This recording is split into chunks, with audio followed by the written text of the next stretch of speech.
Welcome to the Flower Lounge, a place for conversations with wildly creative people and a little plant-loving wisdom to help you experience life in full bloom. I'm Katie Hess, Flower Alchemist and founder of LOTUSWEI, and I believe in a world where we're all living at our personal edge.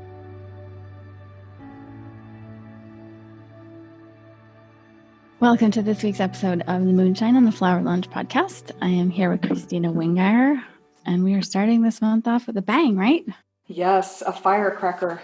It's an Aries full moon. Yeah, October has 2 full moons, the first day of the month and the last day of the month. So some people would say that's a blue moon, right? When there's a second blue moon in a month, but that term actually has many different meanings.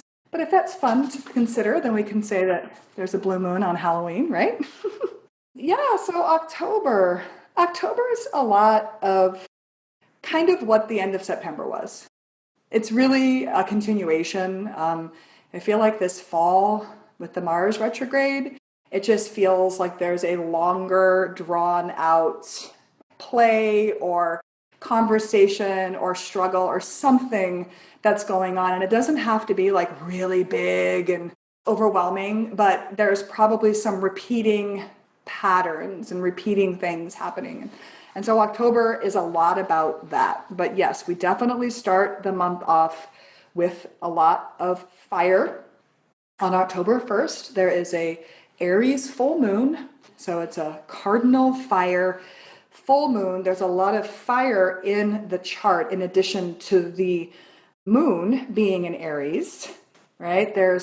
The moon is conjunct Chiron, the wounded healer, wounded warrior, wounded child, whatever you want to consider this celestial. And so there is a strong potential kind of insecurity maybe happening, or some feeling aggressive or assertive energy, and it may be feeling a little reactive. It looks like a little bit of a reactive opportune situation with all this fire. The ruler of this lunation is Mars in Aries, and Mars is retrograde, not so happy, and also building into the second, or actually moving out of the second square with Saturn and starting to go towards another square with Pluto and another square with Jupiter. And so there's just this long-term kind of contention under the surface that this full moon is definitely could exacerbate if you're not doing your best to stay grounded and connected. And, with a lot of fire, some people need to be fired up a little bit and get a little more assertive about something perhaps, but a lot of people really need to maybe just settle down and just kind of step back and not battle so hard. So yeah, it's a doozy. And did I write anything? Hot-tempered, spicy, inflammatory. There you go. So there's a lot. Like my favorite kind of meal. Maybe not inflammatory. Meal, what would it be, Katie? Let's describe it. Oh man. I mean, it sounds like a really amazing bowl of spicy noodles, but then you get that wheat inflammation afterwards and go like, maybe I shouldn't have done that. Everything sounds great about it except for inflammatory. The inflammatory. Well, it's really though, that Mars-Saturn square, the second square that happened like the day before or 2 days before, we're still under the influence of that. And that is, again, a longer term thing that's happening. That's the second square. We ended the month with that. And so that does create this frustration and pressure and kind of competing pressure for things in the immediate, right? Mars wants what it wants right now or yesterday. And Saturn, which is much more about a long-term plan, long-term thinking. So there's this struggle with that. And cardinal fire is a very immediate, initiatory type of energy. So it's definitely a strong way to enter the month. And, after the full moon, which is exact Thursday at 2:05 p.m. Pacific time, the moon has to continue to move through Aries, and later we'll encounter that conjunction with Mars like the next day. So even after the full moon is officially over, as far as the exact aspect between the sun and the moon continues moving over Mars, Eris, Black Moon Lilith, squaring all of those planets in Capricorn. So it's the gift that keeps on giving. You just might stay a little activated for a minute. And even the ruler of the sun, Venus, is in fire at very late Leo. And so she's making this fight. She's part of that fire trine with the South Node, fighting for the truth, and the Mars. There's a fire trine in this moon. So again, lots of fire. Lots of fire. And it just brings, again, kind of this continued dynamic over from the last month. And there is a lot of feeling of just transitional kind of passageway this month. And yeah. Anything else about the full moon that you're thinking as I'm speaking? Your earrings remind me of the full moon a little bit. They're very fiery. I mean, that sounds about right. That's about right. We've all lived through Aries full moons around this time of the year. You know, just think back. Okay, so that's the way we begin. And then the next day, Venus changes signs. So Venus is moving into Virgo, and she will be in Virgo through most of this month until toward the end of the month. This is not Venus's favorite sign. It's said that she's a little conservative in Virgo, a little modest, and a little, maybe there's more of a budget than Venus wants in Virgo. So that's happening on that Friday right after that full moon. And then that weekend, although there is a really interesting thing that's happening right when she moves into Virgo, which a couple other astrologers were talking about that I'm going to share about, which is as she moves into Virgo, she makes this conjunction with a very important fixed star called Regulus. And that is at the 0 degrees Virgo. And it's one of those 4 royal stars that have been really tracked for a long time. And stars give extra boost of energy because they're stars like our sun, right? And so that connection with Regulus as she moves into a sign that is not so comfortable for her does give her a sense of, I can be victorious, I can move through this powerfully and with intention, rather than maybe it won't be as much fun as I had in Leo, but it doesn't have to be terrible if I can get like kind of pragmatic and think about the bigger picture, right? Venus, love, money, relationships, things like that, art. And yeah, that Saturday, the moon will move into Taurus and make a conjunction with Uranus, which is also spicy. So there's just like a lot of spicy energy this weekend. And then Pluto stations direct Sunday. And so Pluto the whole time is holding very still, very, very still. And Pluto is about power. Pluto is about the underbelly. Pluto is about transformation and change that's very much out of our control. You know, Pluto transits. So this force, power, underbelly, there's stuff that's going to start moving forward slowly. There's enough investigation and revisiting going on with the retrograde, and now there's something moving forward. And again, Pluto being in Capricorn, making square to Mars, things like that. It'll show up somehow. That's pretty much week 1. Any thoughts you want to add or anything at all before I move on to week 2? Sounds great. I mean, sounds spicy. Katie likes hot food. Katie likes spicy things. I could say something about a flower here. Talk about a flower, please. The 2 flowers for this month, actually one is a blend that we just released called Open Heart. And that's available to everyone. If you're in the Flower Evolution subscription program, the flower of the month is pink melastoma. And both are similar, a little bit different, but Open Heart is more about vulnerability, openness, interconnectedness. And pink melastoma is about radical self-acceptance. So the only thing I would say is, it seems to me, at least seen through the lens of the flowers, is that the way through this particular month, astrologically or otherwise, is through loving compassion of ourselves, of welcoming in all the edgy parts of ourselves, and therefore being able to be more vulnerable with people around us and have greater understanding and let go of some of the tension. So maybe we can use that spicy for spicing up, true unconditional love for ourselves and others, rather than having it get us all bent out of shape. I love it. And I feel like that unconditional self-love will really speak to that lunar Chiron conjunction, because I think a lot of what happens when we're being reactive and walling off and things like that and kind of doubling down to fight is we're feeling insecure, we're feeling unlovable, we're feeling unheard, unseen. And so Yeah, that's beautiful. I'm so glad nature's here to help us. Me too. The earth is part of the celestial conversation, lest we forget, okay? It's not just all happening out there. We're part of it. And yeah, nature makes us amazing, amazing allies. Nature makes them for us. She's so nature made. All right.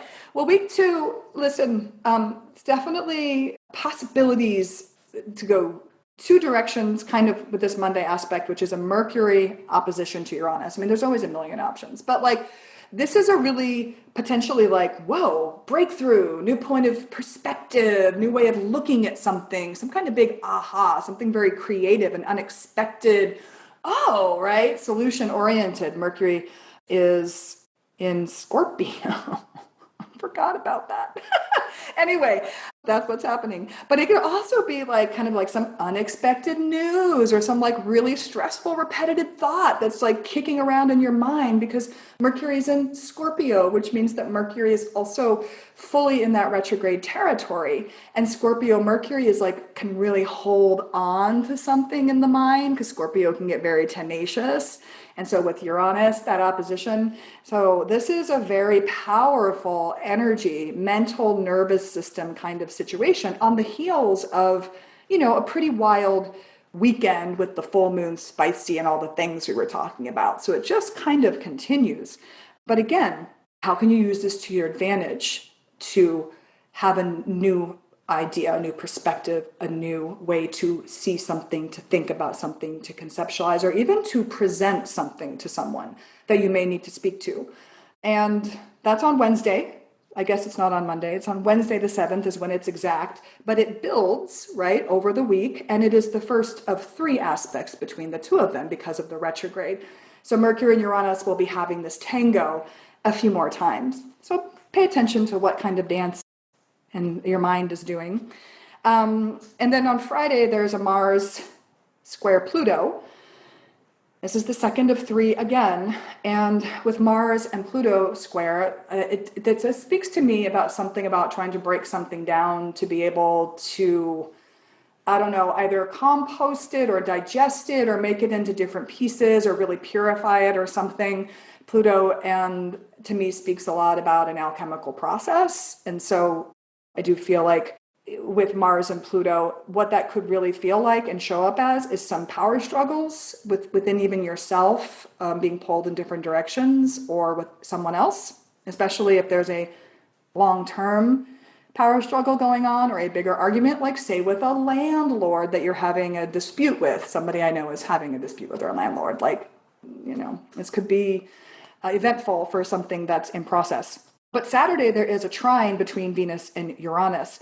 And so this is, again, Uranus means things are kind of out of the blue sometimes or unexpected. And with Venus being in Virgo and Uranus being in Taurus, this can be very practical and useful around money and love. And it can be something that's unexpected in a good way, right? Or maybe some news that like, oh, I actually have to budget a little bit differently and I'm not really that excited about it, but I understand why.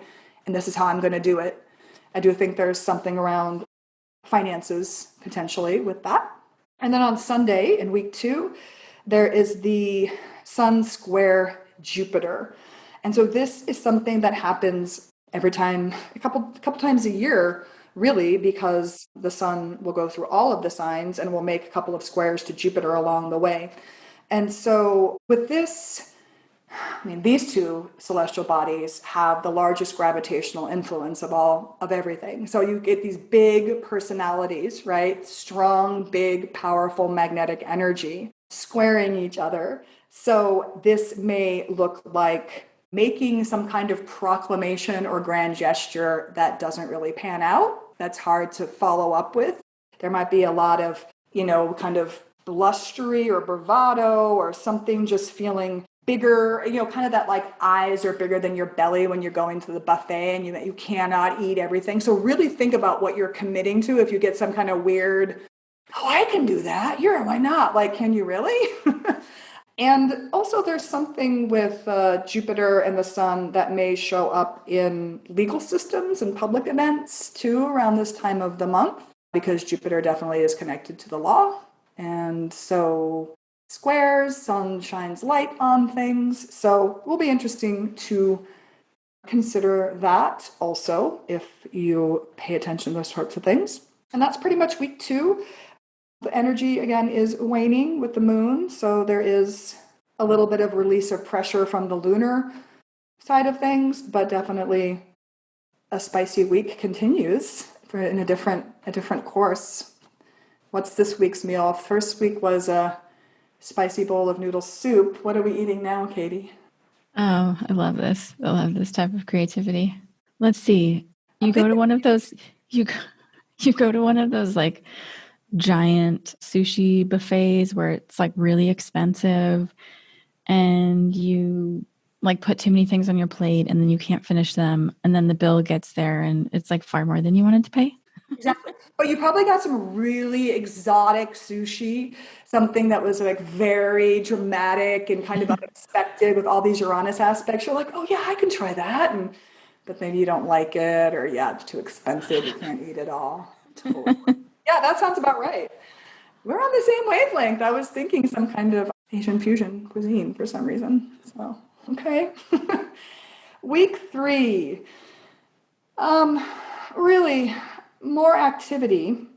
A lot of activity this month, but a lot of it really is almost like just rearranging the seating arrangement or something. It's really busy work or something. Like it feels very important and very immediate, but as we move into the rest of the fall and as we move into 2021 and the opportunities and challenges that are coming from that astrology, I think that it's just going to be like, you're going to be like, oh, October was really just kind of this month that seemed really dramatic, but was actually a lot of busy. I don't know. That's how it feels to me. But this is a very busy week.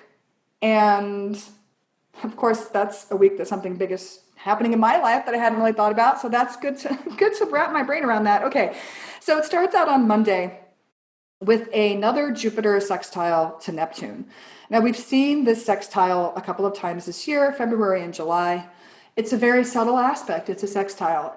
However, it's these outer planets, and it is a beneficial aspect, right? It is a way to look for what's working, to amplify optimism or positivity rather than worst case scenario, which there's a lot of worst case scenario going on right now.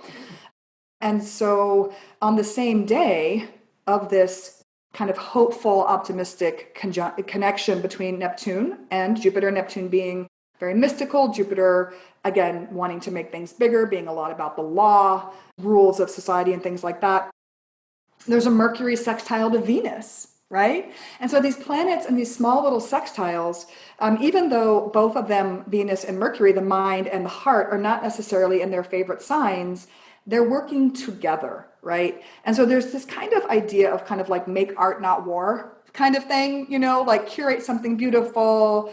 Maybe there's a way that there's some kind of communication or writing or something that you need to do that you can do around this time when the energy is a little more upbeat and optimistic. You can kind of tap into that if you don't want to be frustrated. There's a lot of opportunities to be frustrated this month, but that's a really nice opportunity to look for kind of what's working and feel how you can connect that and pay attention to that with that whole Monday.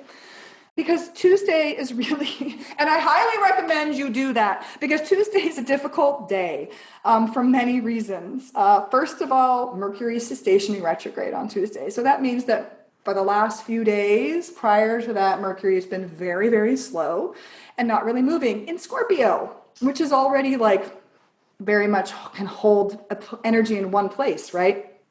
So there's that. And then this is the day of the peak moment in the Mars retrograde cycle, which is when Mars and the Sun make their opposition. That happens once every 2 years because the Mars cycle is a 2-year cycle, right?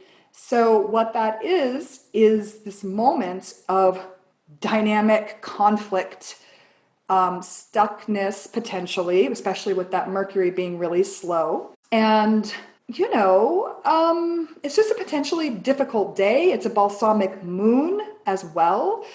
Mercury is retrograde in a Mars-ruled sign, Scorpio. So there's a lot of tension here.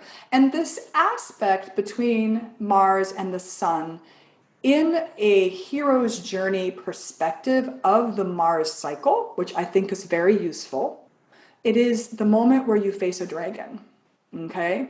So there's a peak happening mid-month around the bigger Mars thing. And for everyone, if you don't know what that is, if you aren't just like, oh yeah, I know exactly what that is in my life, because you probably do, you might look to your natal chart and see what house Aries is in, like what part of your life, because I know that I can apply it very clearly to my life, the Mars retrograde, and where I'm feeling like I have to review things. What am I motivated? What are my motivations for this part of my life, for how I get things done and get what I want or whatever? That's very Mars, right? So this Tuesday energy on a Mars day, no less, it's a tricky one. It might be the trickiest time of the month, and that's saying something considering the full moon on the first day of the month is pretty tricky too. So that happens on Tuesday. So, it's a big deal. It's also a Venus gate that day, where Venus is conjunct the balsamic moon, and it's a conjunction that has a lot to do with the heart in the body, like that's the body area and the chakra. So, as you face a dragon, demon, whatever, yeah, there's a lot of ways to navigate that kind of conflict, and that kind of clarity. Oppositions are very clear. You see very clearly, right? It's almost like Mars is in a full moon phase with the sun. And if you go look at Mars, have you been watching Mars? I mean, Mars is so bright. I have actually. Yeah, last week we went out to the desert and saw it. That's because every 2 years when Mars and the sun are opposite, Mars is really close to Earth and really bright and really red. And that has a lot of connotations historically for a certain type of energy correlating below. And we will be seeing that in the news and on the streets and in our families' structures and things like that. You will be. So that's a real thing that's happening. And how are we going to navigate that inner conflict that helps us work with outer conflict? And then on Thursday, still the same week, is the Sun square Pluto. So again, power struggles, whatever conflict you might be involved with this week, like really consider what you want to commit to. This is not the final act of this thing. So really want to think about what it is you're fighting for if you're struggling, even if it's within yourself, like if you've got some kind of opposing perspectives or pressure between two parts of you or two different ideas, two different life areas. Does this make sense what I'm saying? Is there a flower that could help us? Do you want to jump in and chat for a minute? And I'll have some. I mean, earlier when you were talking about using optimism, the thought that came to mind was strawberry blossom, because that's just like one of the best flowers for amplifying. If you have that feeling like, when is the other shoe going to drop, or dang, this is so, everything everywhere I turn is just negative, it can turn things to optimism. And then for this kind of aspect that you're talking about, I'd really like lean into that blend, the new blend called Open Heart, because, it's like you said, the way through as you face the dragon or demon, like use that energy of the heart to find your way through. And I mean, there's nothing can go wrong if you're just like authentic in your own heart, right? I mean, it doesn't necessarily mean that everybody's happy or that everybody gets their way.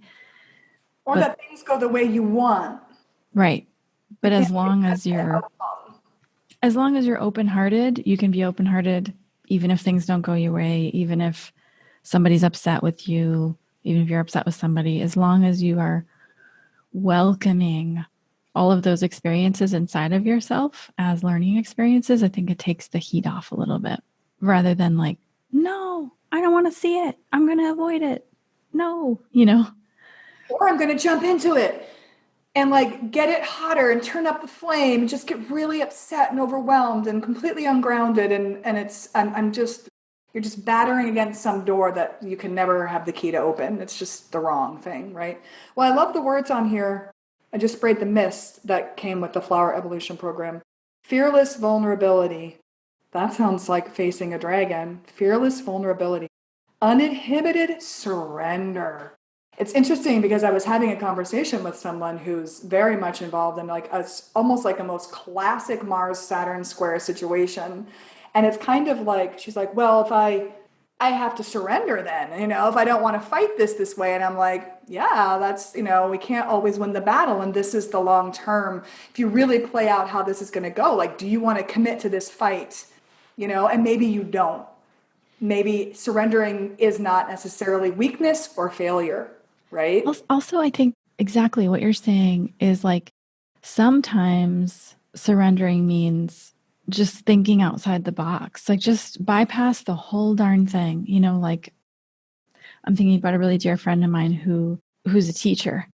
And it looks like in the end, she's just going to go around the whole dang system and just like create her own school. So like, how do we do that in our lives where, it's like we feel so much frustration and it's like, let's just not fight anymore. Let's just develop a whole new pathway of creating our own lives that is refreshing, inspiring, and just like put down the sword. Like we don't have to fight anymore. That's right. And the sword is a lot about the mind and the words. It's a lot about, and with the Mercury stationing retrograde today in Scorpio, prickly. That's some prickly energy, right? With the Mars and the sun, it's prickly. So that sword is like, maybe I just wait. Tell me what you're laughing about. Oh my God, that's just funny. The image that comes to mind is I was just watching the Instagram stories this morning of Dr. Joe Yee, the holistic psychiatrist. He went in a store that was called COVID-19. Was the name of the store. And he was like, what is this? Now we're like creating merchandise.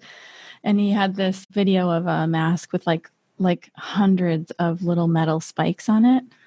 It kind of feels like that. Metal, kind of like rocker. Like they put on dog collars that are really fierce, but just like hundreds of them on the mask.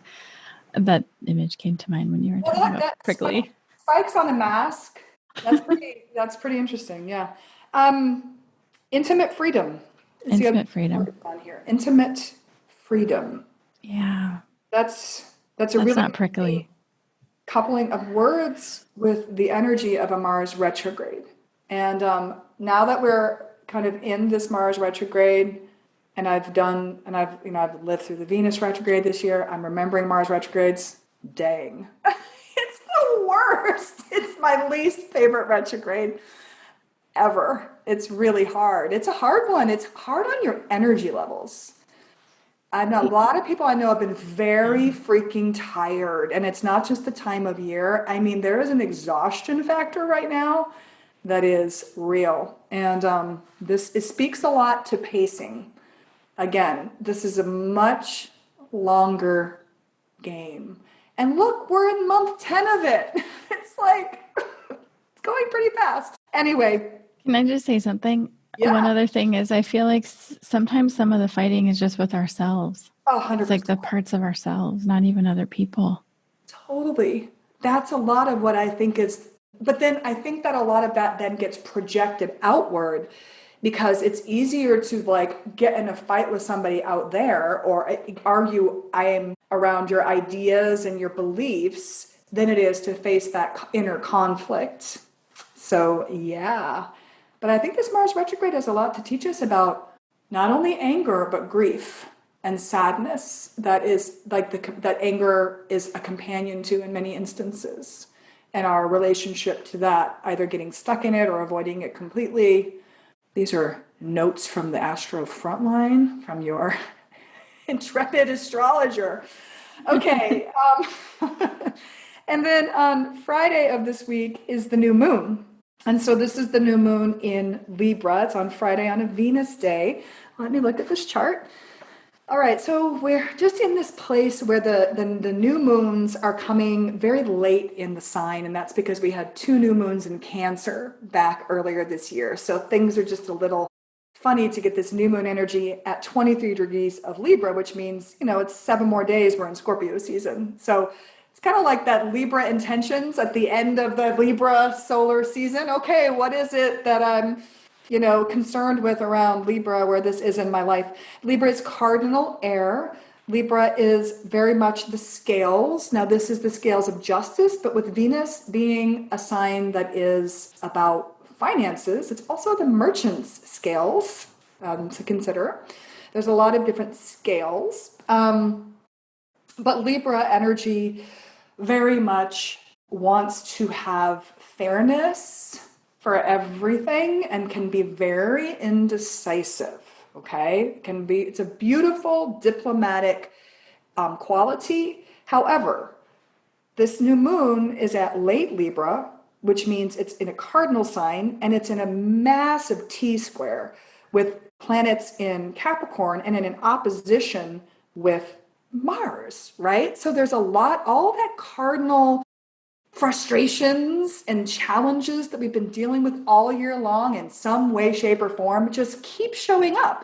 So if you've got planets in the last 20 degrees to 30 degrees of any cardinal sign, it's likely that this is going to impact you pretty powerfully. It's not your typical like, oh, it's a Libra new moon and Venus is the ruler and it's on Venus day. It's so, no. Venus is in Virgo, not so pleased. Venus is in an opposition with Neptune, a little confused, a little like, can I just put on the rose-colored glasses or do I just have to work?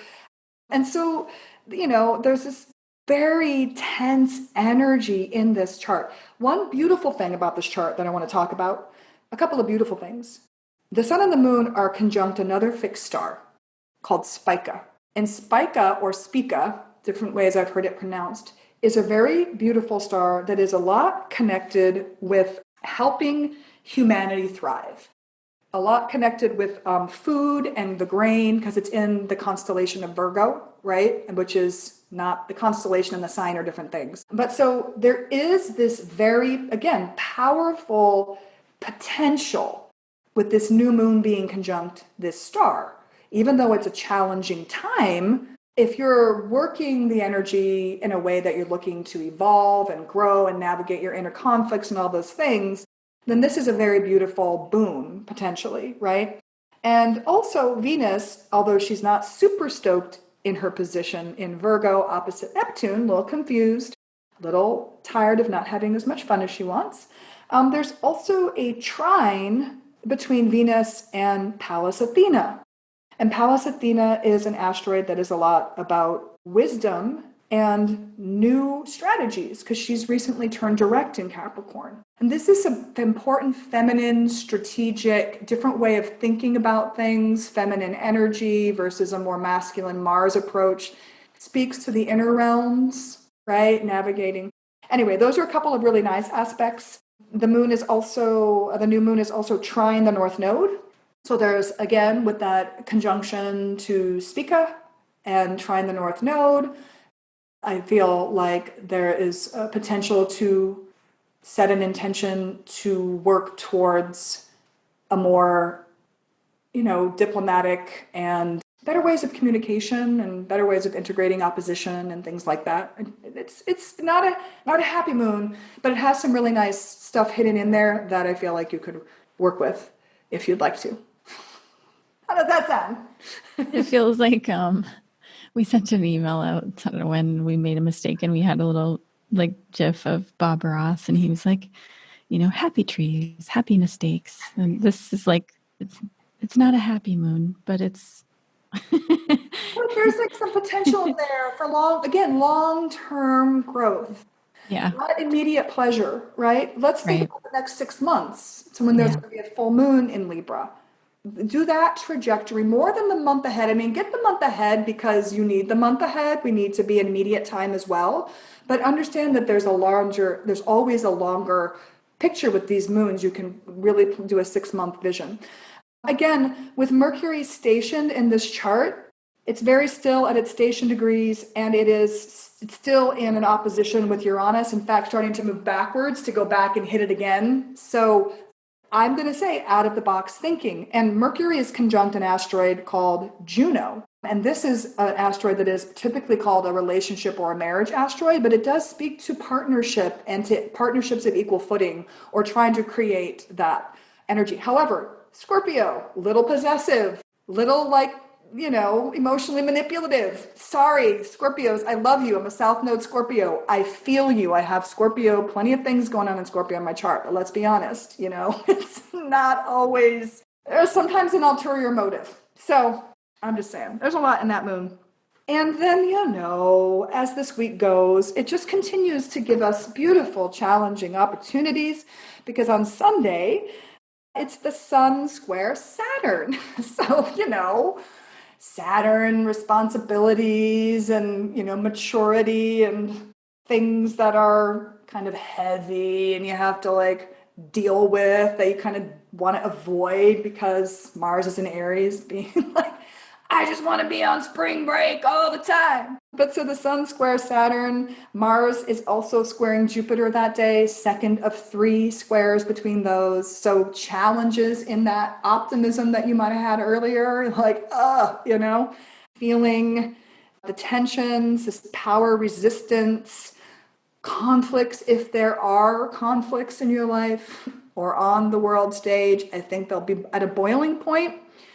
And so you kind of want to just like, how can I stay grounded? Like, how can I stay in that kind of like Libra sun, last days of the Libra sun, trying to be diplomatic, trying to think about both sides, right? Not just be super reactive. And again, what's the long-term plan versus this like immediate discomfort? Ceres is an asteroid that is about cycles and about nourishment. She's stationing direct that day in late Aquarius. And so this is just another bit of information saying that, like, what is I would say, like, what is a nourishing thought? Like, what is a nourishing, nurturing way of thinking? Because she's trining the sun kind of too, right? In this air energy, which is also trining the north node. So how can we move it forward in a new way? Same old conflict. Here we are again from a new perspective, and damn, it's still freaking annoying, right? Watch out for lots of bravado, and posturing. And anything to say about week 3? the most fun week of the month. Oh, I did have one question for you. When you were talking about the feminine energy, new strategies, inner realms, can you remind me of what that after Spica? It was not Vesta, right? Pallas Athena. Pallas Athena. Wisdom, goddess of wisdom. And she's very close to Jupiter, conjunct basically. And that is, Jupiter's her father, right? Jupiter, Zeus, that's father-daughter. And she was like the only woman on the war council. And and she totally could fight and was a badass fighter, but like also had really good strategies and also brought a lot of culture to the Greeks, like different skills and teaching things, like I think weaving and maybe shipbuilding, and she gave them the olive tree. Like there's a lot of useful things that come with her energy. And in Capricorn, we're rebuilding over there. We're restructuring in a place that's been collapsing, or we have to deal with the rubble. We can't just leave the mess. We have to like kind of sort through it. And, oh, this is still good timber, right? Like, let's repurpose it. We're not just going to torch it. It's not always, anyway, does that make sense? Mm-hmm. Yeah. More vulnerability. These feminine asteroids, they're becoming more and more, people are paying attention to them, these main 4, and they're all really active this week. One's stationing, direct, one's doing this trine to Venus, this conjunction with Mercury, and even Vesta's has just moving into Virgo, or about to move into Virgo. So they're all like very active too. Anyway, that's week 3. Okay, week 4. October's happening. Okay, week 4. So this week starts out with a beautiful trine between Venus and Jupiter. Now, however, both of these benefics are not in their most favorite places. So it is kind of like a trine, but they're not in the best position to like fully celebrate because they're in signs that they're not super comfortable in, which is Jupiter is in Capricorn, finishing up, and Venus is in Virgo. So, but it is very much kind of like focusing and amplifying and paying attention to tangible success. What's working? What are the wins, right? There's a lot about potentially like money and food, right? Because we're in this earth energy. So very practical, tangible, real wins, even if they're small. And even if you don't have the full on magnificence of it, what it will look like, because it's a longer term project, right? Celebrate it. Even if you just like weeded your garden and you know that you're going to have like a good way, whatever, like it's going to prepare for something in the long term that's really going to give you something of value. Like it's really important to honor those small things right now because there feels like a lot of loss and a lot of confusion and overwhelm. And I think it's important to honor these things. Anyway, there's also the second Mercury-Uranus opposition on this day, and Mercury is retrograde. So there's some kind of retrieval, right, going on.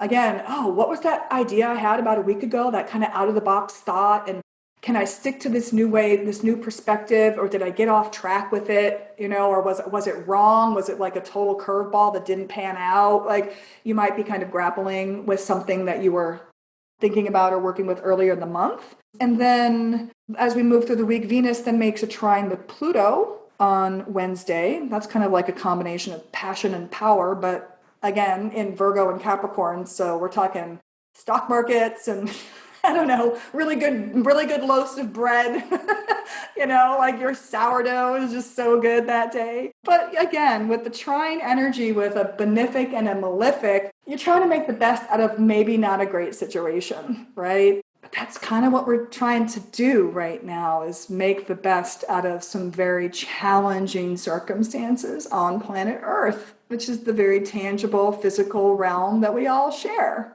Right? Even if we're not quite here, if we're not really embodied, we're all here. We're all sucking up air and sharing airspace. Thursday, the sun enters Scorpio. So we move from Libra to Scorpio season on Thursday, the 22nd. So that, of course, is a month of the sun moving through Scorpio. Happy birthday, Scorpios. I know so many Scorpios. Love my Scorpios. I love you all. But so the sun it's moving through, first of all, your Scorpio house. So for your personal, what this means for you, it means something different. It means one of 12 areas is getting a solar kind of transit. And that means there's a lot of light and kind of consciousness coming to a particular area of your chart that you can work with. That happens once a year, every year. And then Scorpio is fixed water. So it's fixed energy. It's emotional. It's very deep. Scorpio energy is very deep, very tenacious. This is detective energy. So if you have some detective work to do, this is a good time of year to kind of get to the bottom of something. But with the Mercury retrograde, you might really be working a lot harder than you need to. There's a lot with Scorpio that is about toxins, right? Things that are very deeply buried. So how Scorpio season is going to play out in day-to-day mundane astrology might be very interesting, with toxins and poisons and viruses and things like that. Scorpio is also very alchemical because Scorpio has different symbols: the scorpion, the eagle, the phoenix. So there's a lot about transformation and transmutation with this energy, Scorpio season. So that means the sun is moving into a Mars-ruled sign for a month while Mars is retrograde. So that also impacts this Scorpio season. And then on Saturday, Venus makes the trine to Saturn. So again, she is working with all of these planets in Capricorn from a perspective of like, what can we make work? What's really possible? What's really like we can see it, feel it, touch it. Pragmatic, practical, earthy decisions and connection, rebuilding from an upgraded value system. That's good. I think that our value, like what we really think is important, I think is changing for a lot of us. I think we're really reflecting on what's at least I know I am, and making different choices than I might have at the beginning of the year because of how life is now. And so what are you rebuilding, and where has your value system shifted, even if it hasn't upgraded? Like what are your values right now? How are you creating something long-lasting and mature from this place? Sunday, there's the Mercury Cazimi. So we're halfway through the retrograde cycle. The Sun and Mercury are making their Cazimi at 2 degrees Scorpio. So it's pretty deep insight, I think, possible. It's the inception of the new Mercury cycle here in the middle of the retrograde. And what happens in the sky with Mercury is from now forward, what that might look like is a lot of the things that are connected to this Scorpio energy through Scorpio season, which is a lot of hidden things, might become more visible because Mercury moves in front of the sun. And so there might be more visibility of things that have been hidden. And I mean, if you look at the timing of this and you just think about what's going on in this country with an election, I mean, it's just going to be one big mud fest, slinging mud back and forth. So, but this is also something for you personally to work with, and you really get an opportunity to look at hidden motives right now. And again, hidden toxins. Timing is interesting on that. And then we have a couple of days in week 5, which is really just the end of the month. On Tuesday, both Mercury and Venus enter Libra, but they enter from different places because Mercury is retrograde, moving backwards into Libra, and Venus is moving forward into Libra. So Libra gets these 2 personal planets coming in from different angles. And this is a Venus-ruled sign, Libra. So Venus immediately gets some power, right? Mercury gets a little indecisive. And so this is a lot of attention to this Libra house that the sun just left. So it speaks to something in that whole cardinal axis that is still active, even without the sun being in Libra. A lot about justice, the scales of justice. I listen to many, actually I don't listen to many, I listen to a few select astrologers, and one astrologer was talking a lot about this being a good time for sales with Venus moving into Libra. Like she's definitely got problems coming because it's a cardinal sign and she's going to have to make a bunch of squares that are going to be irritating. But there is something about both these planets having to do with money and the merchant scales moving into Libra that's going to activate that, which is interesting. And the last thing is a full moon on Halloween, because this year is really, really special that way. It's kind of magical. So it's a blue moon, according to some. And so again, we're in Taurus. The full moon is at 9 degrees Taurus, which means it's conjunct Uranus at 8 degrees. Now, this is a lot of energy, a lot of like kinetic nervous system, energy with this full moon, and really potentially showing up in the body and in the mind-body connection, because Venus is the ruler of the moon. She's in Libra, which is an air sign, very mental. But the moon is in Taurus, which is earth, which is very much like the body, right? Your finances, things like that. With this conjunction with Uranus, it's got a little bit of spice, a little bit of hidden spice. It's, again, maybe something unexpected might be happening. I didn't really write a lot about this, except for something stuck is finally freed. That's a possibility with this. A sudden change or shift that can lead to more freedom for you, because ultimately, even though Uranus is sometimes a bit upsetting, the changes that can happen, or they can happen quickly or unexpectedly, there is usually freedom and liberation and more space or expansion that can come from that change. And a lot of times it's something that you need to change anyway. And with the full moon, you'll feel that energy building, and you could start to, actually, I think the whole month is a training ground to kind of change the things that you need to change in yourself in order to just be whatever you want, whatever your ideal about, yourself is. I'd like to be more compassionate. I'd like to be more understanding. I'd like to be more assertive, like whatever it is that you're working on. There's something here that can really unhook if you let it. But it's also very easy to get hooked because it's fixed energy. And fixed energy, we haven't been talking a lot about it, but we're going to be seeing a lot of fixed tensions in 2021 with Saturn and Uranus making squares from Taurus and Aquarius. So this is an important full moon. It's on Halloween. And yeah, there's an interesting T-square with an asteroid in Leo called Hygeia. And Hygeia is a lot about, as the name suggests, hygiene, but it's a lot about prevention and living healthily. And this is in Leo, which speaks a lot to the pure, like the intention of your heart, right? And that you were talking about that earlier with open heart. And so that is a place to return to if there's struggles bouncing back and forth in your mind, in your nervous system.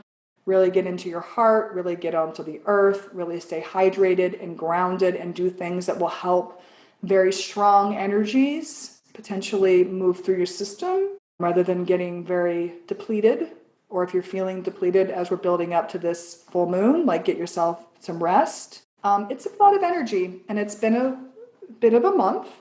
So take your elixirs, drink your water, get into nature as much as possible, and make the changes that you know you need to make change, and really think about long-term thinking, big picture, longer term, not just immediate success. Totally makes sense. And does it make sense for this melastoma? Oh, totally, 100%. Yeah, so pink melastoma is about... Oh, wait, the last sentence. Embracing the challenging, irritable parts of ourselves with love speeds up resolution. That's amazing, Katie. Good stuff. Ooh, it helps us acknowledge and accept all parts of ourselves, even shame, anger, and self-perceived limitations. Girl, you did it again. Look at you. You know, flower evolution magic. It's good stuff. It's the only way through, really, right now, right? Warm embrace, total self-acceptance, compassionate love. I mean, it's just so easy to think all the enemies are out there, you know, but then they're really just inside. So it's about like, how can I welcome all those characters inside me? And when I do that, everything will sort of soften and become easier and more spacious. And then the outside becomes more spacious and easier. Very easy to say, not as easy to do, right? It's easy to do, but you know, take advantage of if there is any low energy and need to rest more.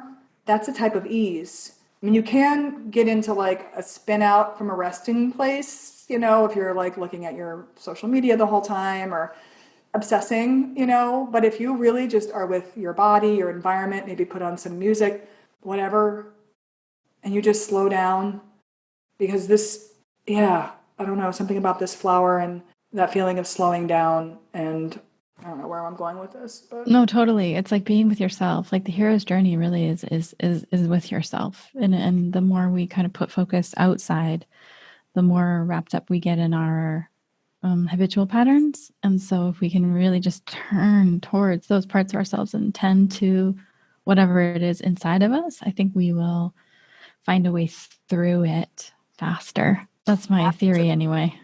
yeah, it's Or kind of gently. well, I do feel like things are actually going quite fast, which is interesting because it also feels like things are taking forever at the same time. And I think that's because there's something about the story arc and the actual timing of it that is very difficult to want to face and accept. You know, I think there's a lot of, in myself, a lot of struggle around that, or there was earlier in the year. And now I'm just kind of like, you know what, this is just a longer term situation. So perceive it that way.